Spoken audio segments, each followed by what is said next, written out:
লিল আলামিন বলে উম্মত ওয়ারাজুলুন দাআতহু ইমরাতুন যাত হাসবিন ওয়া জামালিন ফাকালা ইন্নী আখাফুল্লাহ।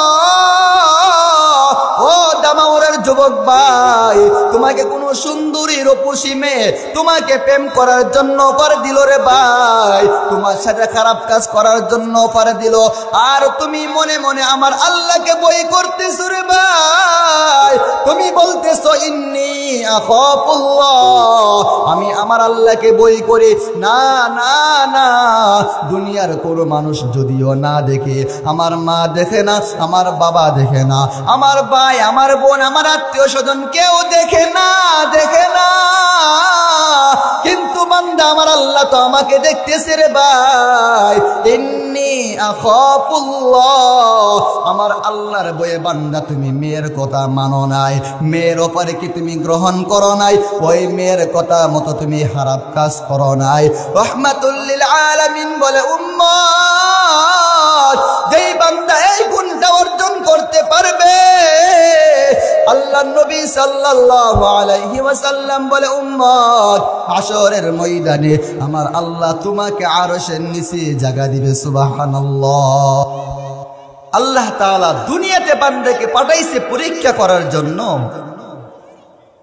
আজকে মেয়ের কথা শুনে বান্দা তুমি পাগল পারা হয়ে যাও।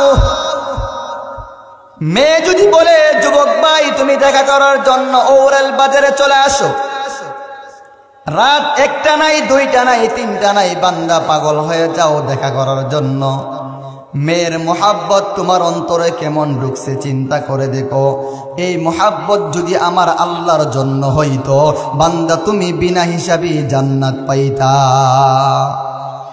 মেয়ে তোমাকে যখনই ফোন করে যুবক ভাই আজকে অমুক জায়গায় তুমি আমার সাথে সাক্ষাৎ করতে হবে, বান্দা হাজার ব্যস্ত থাকার পর বান্দা মেয়ের সাথে দেখা করার জন্য সময় বের করে কিনা, সময় বের করে মেয়ের সাথে দেখা করার জন্য চলে যায়।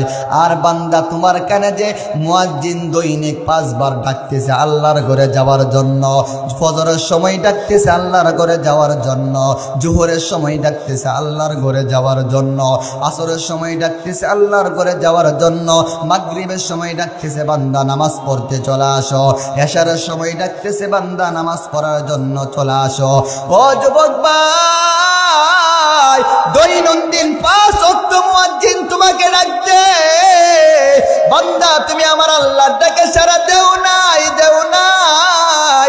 তুমি মসজিদে যাও নাই, নামাজ পড়তে যাও নাই, আল্লাহর কদমে সেজদা করার জন্য তুমি যাও নাই, তোমার সময় নাই। তোমাকে যদি বলা হয় বান্দা নামাজ পড়তে মসজিদে চলে আসো, বান্দা বলে আমি কাজ করতে দেখি আমার সময় নাই, সময় নাই। আর একজন মেয়ে তোমাকে ডাক দিতে যাওয়ার জন্য, বান্দা তখন তুমি কোথায় থেকে সময় বের করে বান্দা মেয়ের সাথে দেখা করার জন্য চলে গেলা। এর দ্বারাই বোঝা যায় তোমার ভিতরে আমার আল্লাহর মহব্বত নাই। এর দ্বারা বোঝা যায় বান্দা তোমার ভিতরে নবীর মহব্বত নাই। এর দ্বারা বোঝা যায় তোমার ভিতরে মেয়ের মহব্বত ঢুকে গেছে রে ভাই। এর দ্বারা বোঝা যায় তোমার ভিতরে শয়তান বাসা বেঁধে ফেলেছে। যুবক ভাই, তোমাদের হাতে পায়ে ধরে বলি ভাই, জান্নাতের বাগান দুনিয়াতে সাজাইলা, নেক আমলের ব্যবস্থা করে দিলা। তুমি যদি নামাজ না পড়ো, তুমি যদি আল্লাহর ঘর তৈরি মসজিদে না যাও, আল্লাহ তাআলার তৈরি জান্নাতে যাইতে না চাও, বান্দা তোমাকে জোর করে কেউ আল্লাহর ঘরে নিতে পারবে না, জোর করে তোমাকে কেউ জান্নাতে নিতে পারবে না। 1 নম্বর শর্ত হলো আল্লাহকে তুমি ভয় করতে হবে। সেই জন্য 3 নম্বর গুণ, কোন মেয়ে রূপসী সুন্দরী মেয়ে আপনাকে ডাক দিছে যাওয়ার জন্য, আপনি কি বলবেন? আমি আল্লাহকে ভয় করি, গুনাহের কাজ করার কোনো সুযোগ নাই, সুযোগ নাই। এখন বলবেন হুজুর অনেক গুনাহ করে ফেলেছি, দুনিয়াতে অনেক গুনাহের কাজ করে ফেলেছি, আল্লাহ কি আমাকে মাফ করবে কিনা? আল্লাহ তাআলা কোরআনের মধ্যে ঘোষণা করেছে, যুবক লা তাকুনাতু মির রাহমাতিল্লাহ, ও ও জামাউরের যুবক ভাই, আমার আল্লাহ তাআলা বলে বান্দা তোমরা যতই গুনাহের কাজ করেছো আমার রহমত থেকে তোমরা নৈরাশ হয় না, নৈরাশ হয় না। আমি আল্লাহর দিকে তুমি চলে আসো, চলে আসো। আল্লাহ তাআলার এক বান্দা হযরত মুসা আলাইহিস সালাতু ওয়াস সালামের জামানায় একজন বান্দা 40 বছর গুনাহের কাজ করেছে, নামাজ পড়া নাই, কোরআন তেলাওয়াত করা নাই, গুনাহের কাজ করে করে করে করে জীবনটা কাটাইয়া দিল। এমন ভাবে বান্দা 40টা বছর গুনাহের কাজ করেছে, আমার আল্লাহর নাফরমানি করেছে। আমার আল্লাহ তাআলা বান্দার উপর রাগান্বিত হয়ে যায়। ওই বান্দার উপর রাগান্বিত হইয়া আমার আল্লাহ তাআলা রহমতের বৃষ্টি বন্ধ করে দেয়। দুনিয়াতে কোনো বৃষ্টি নাই, বৃষ্টি নাই। সমস্ত পশু পাখি পর্যন্ত কষ্ট পাইতেছে, ফসল করার কোনো ক্ষমতা নাই, দুনিয়াতে কোনো বৃষ্টি হচ্ছে না। সমস্ত মানুষ মিলে হযরত মুসা আলাইহিস সালাতু ওয়াস সালামের কাছে যাইয়া বলে, পয়গম্বর আল্লাহর কাছে একটু দোয়া করো পয়গম্বর, দুনিয়াতে কোনো বৃষ্টি হচ্ছে না, আমরা ফসল কিভাবে করব? বৃষ্টির কারণে ফসল করতে পারতেছি না, আল্লাহর কাছে দোয়া করো, আল্লাহ তাআলা যেন রহমতের বৃষ্টি দান করে দেয়। মুসা আলাইহিস সালাতু ওয়াস সালাম সমস্ত মানুষদেরকে একত্রিত করলেন। 70,000 মানুষকে একত্রিত করিয়া আল্লাহর কাছে দোয়া করার জন্য সবাই একত্রিত হয়ে যায়। সব মানুষ একত্রিত হওয়ার পর মুসা আলাইহিস সালাতু ওয়াস সালাম আল্লাহর কাছে দোয়া করতেছে, দয়ার মালিক আপনি রহমতের বৃষ্টি দান করুন। দুনিয়াতে মানুষ ফসল করতে পারতেছে না, হাইওয়ান মানুষ জানোয়াররা কষ্ট পাইতেছে, রহমতের বৃষ্টি আপনি দান করিয়া দেন।